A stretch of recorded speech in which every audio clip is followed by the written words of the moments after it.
Having the right tools for the job is crucial. You wouldn't use a hammer to drive in a screw, right? And you wouldn't use a nail gun to finish a fine piece of furniture.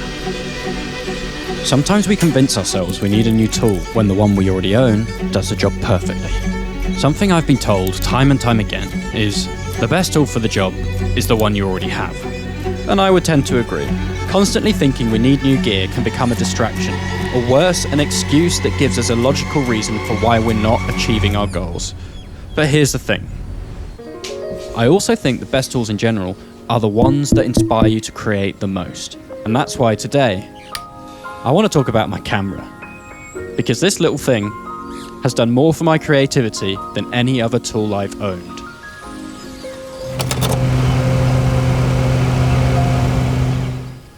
Welcome back to the channel.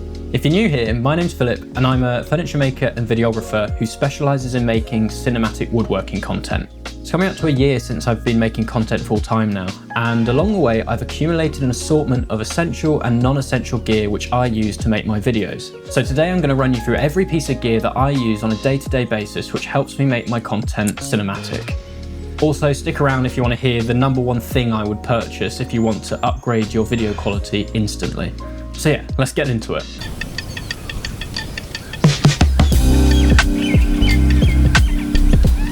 I feel like the biggest question I get asked is what camera do I use, or even if I use a camera. So let's talk about that first. So the camera that I use is actually the one that I'm recording on right now, and that is the Sony a6700. It's relatively small and lightweight as cameras go, and I think it looks great. I've taken this camera pretty much everywhere I've been, from being in my dusty workshop to going hiking to traveling across the world, and it's become my go-to camera for literally everything that I do. It's my first ever real camera, and it really is the thing that kick-started this whole content journey for me. Buying it was one of the most scary things that I've done, but also turned out to be one of the most rewarding things I've done in terms of what it's done for my business and my online presence. Getting this little thing really pushed and inspired me to make better content. It got me into color grading, and it opened up this whole new world of videography and cinematography which I just didn't know even existed. It's crazy for me to think that from just buying this one camera, that would have such a positive impact on my life. So yeah, no regrets here.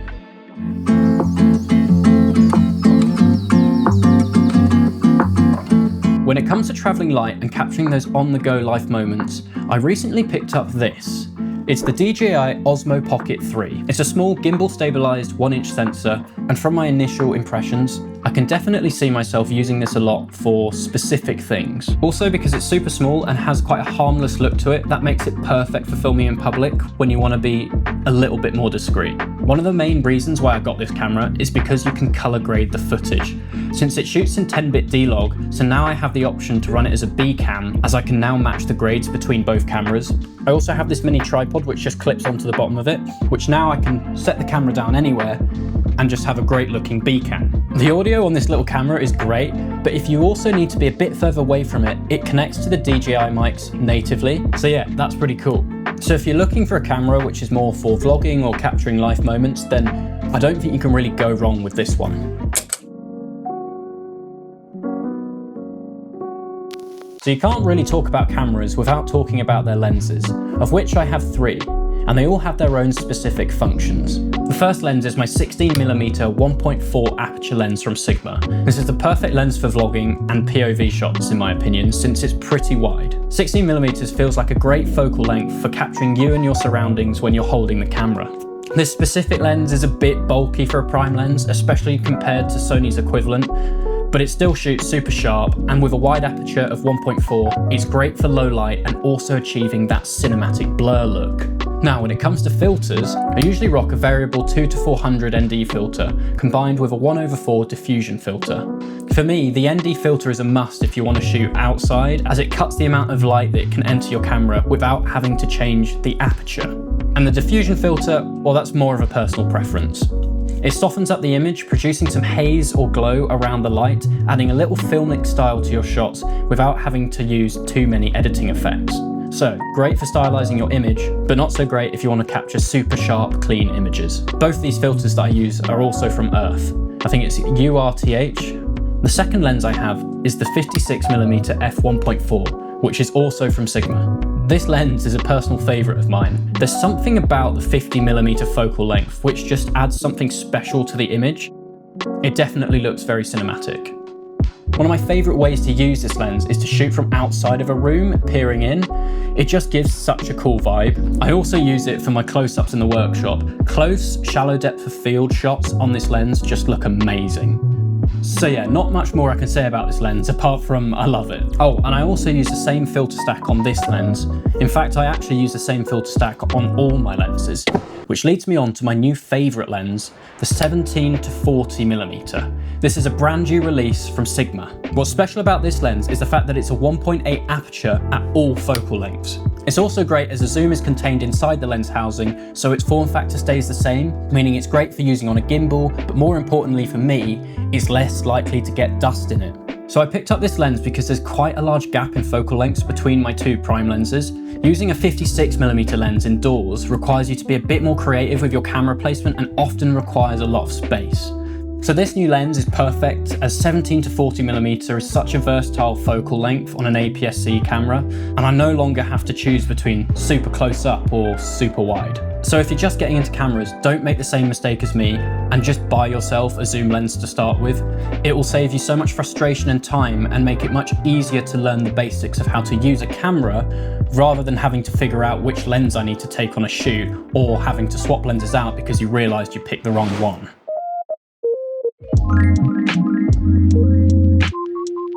So I'm done talking about cameras now, so let's talk about their accessories. Now I think accessories are just as important as the cameras themselves, as they not only allow you to shoot efficiently, but they also allow you to use your camera in unique ways to get really cool shots. As a solo creator, if I'm not holding my camera, then it's going to be on a tripod, and this is my tripod. Nothing fancy, a no name, no brand tripod, and I use it because it works. Learning to use your tripod well as a solo creator, as simple as it sounds, is an essential skill to have, as we've got to rely more on our framing and shot composition to make our work stand out. Okay, so tripods are great, but what if we want something a bit smaller and a bit more portable? Well, something else I've recently picked up is called the Mantis Pod from PGY Tech. Now, this thing is pretty simple in features. It folds out and provides a sturdy base for you to set your camera on. But that's why I love it. It does what it's supposed to do. I just love tools and accessories that aren't too gimmicky and just do what they say they're meant to do, and they do it really well. I've used Gorilla Pods before, but I just can't get along with them. They're so fiddly and annoying to set up, and by the time you set it up so your camera isn't going to fall over, the moment's probably gone. If you're looking for a very small portable tripod, I would definitely recommend this Mantis Pod. It's also got a nice quick release mount on it. Okay, so we've talked a lot about equipment for getting static shots, but what if we want to be a bit more adventurous and introduce movement into our shots? And that's where this little magic arm comes in. This one's specifically from SmallRig, and it's a super powerful tool for getting really unique moving shots. So at one end, it's got a clamp, which pretty much attaches to anything, doors, railings, tables, you name it. The other end connects to your camera, and in between, it's got an elbow-like joint, which when tightens, locks the whole arm. I primarily use this magic arm to attach my camera to tools to get really unique tracking shots. These moving shots add significant visual interest to what would otherwise be quite a static sequence, creating this dynamic energy in your footage. I should also mention at this point that I use PGY Tech quick releases across all my gear, including tripods. Using a quick release system is really a game changer, and I would highly recommend it. You'll save so much time and frustration by standardizing to one quick release system across all your gear. Okay, so now on to something quite a bit bigger than a magic arm. So my videography life changed when I got my first C-stand, but not for the reason that you might think. Because yes, they're typically used for lighting, and we'll get on to lighting, but for me, the real power of a C-stand is being able to position your camera. Their adjustable height and extendable arm allows you to position cameras at extreme angles, heights, and positions that would almost be impossible or unstable with a traditional tripod. Recently, I've used mine to extend my camera high up and over above me to create a really cool dynamic top-down shot. I also rely on C-stands for my overhead desk shots, creating that bird's eye view that becomes almost essential for product unboxing or workspace content. Okay, so back to the obvious use for a C-stand, and that is lighting, which brings me on to a real game changer for my content, and that is the Amaran Aperture 150C Spotlight. This ranks a close second to my actual camera for inspiring creative possibilities. The 150C is a powerful RGB key light and spotlight. What I use it for mostly is to create shaped light through its spotlight and filter system. You can project window-shaped light, tree and foliage patterns, or other geometric shapes and textures. This allows you to curate shots that are either completely unique or would have required waiting for the perfect natural light at the exact right angle. Having a good consistent lighting setup will greatly increase the quality of your videos. It will make matching your exposure between clips much easier, but it also adds the creative freedom to add these really unique textures to your visuals. Like I said about my camera, getting this light has really unlocked so many new possibilities for me as a creator, and it's one of those tools that genuinely makes me want to create more.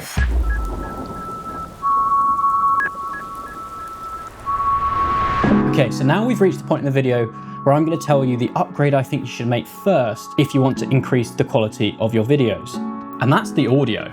Audio is arguably the most critical upgrade you can make to improve your video quality, because poor quality audio can kill even the most beautiful of visuals. I'm currently using the DJI Mic Mini 2 wireless microphone system, and I would consider them as essential equipment for anyone wanting to upgrade their video quality. These mics are small and very lightweight, clipping easily onto clothes without being obtrusive. They also have a little magnet allowing them to stick virtually to any metal surface. Them being wireless means that I can record high quality audio without being tethered to my camera, which is essential for most videography work.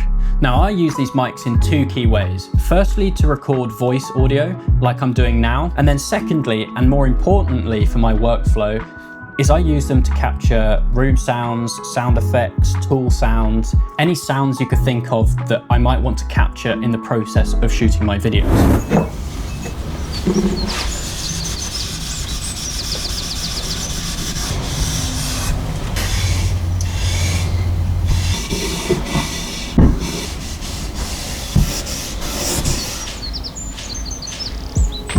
This method of audio capture for me is an essential part of my process, as I often like to rebuild the soundscapes from the ground up, as I think it creates a much cleaner and more immersive viewing experience. Okay, so now we're on to the last two things that I use in a lot of my videos that I think make them look just that bit more cinematic. And the first one being small lamps.